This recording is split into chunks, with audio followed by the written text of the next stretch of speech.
কিছু কিছু গ্রামের মহিলা আছে, যখন আপনি ঢাকা থেকে গ্রামে যাবেন তখন বলবে, তুমি তো ঢাকায় ভাড়া বাসায় থাকো, এই ভাড়া বাসায় এত কিছু বানানোর কি দরকার, এগুলো তো তুমি বাড়িতেই নিয়ে আসতে পারো, যেহেতু তোমার এটা নিজের বাসা।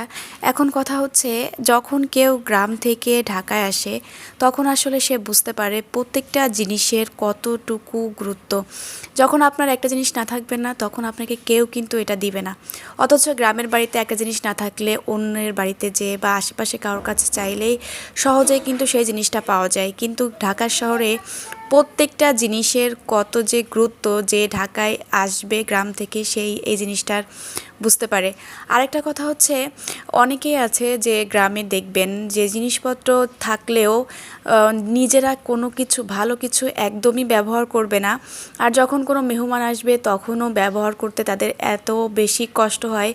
সব কিছু প্রত্যেকটা থালা বাসন দেখবেন ওরা শোকেজে সারা বছরই রেখে দেয়, আর যখন মেহমান আসে তখন বের করতে এত বেশি ওদের কষ্ট হয়। আর মেহমান চলে গেলে সাথে সাথেই হচ্ছে সেগুলো আবার তাড়াতাড়ি করে শোকেজে ঢুকিয়ে রাখে, যাতে করে ভেঙে না যায়। বা নিজেরা তো সারা জীবনও কোনো দিনও ওই ভালো জিনিসগুলো ব্যবহার করবে না।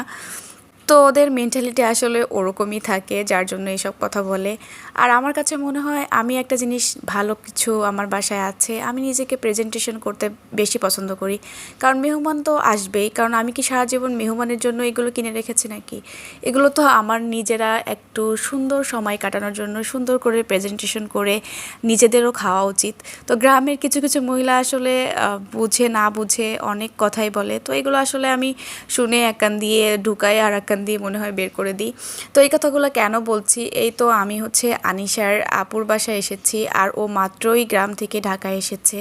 তো ওর জিনিসপত্র দেখার পর আমার এত বেশি মনে হচ্ছিল যে যে জিনিসটা আসলে না থাকে সেই জিনিসের গুরুত্ব কতটুকু। আসলে যে যেখানেই থাকে সে সেখানের পরিবেশটা আমার মনে হয় প্রত্যেকেরই সুন্দর করে থাকা উচিত। সে হোক নিজের বাসা বা ভাড়া বাসা, প্রত্যেকে ভাড়া বাসায় কি সে ফ্রিতে থাকছে নাকি?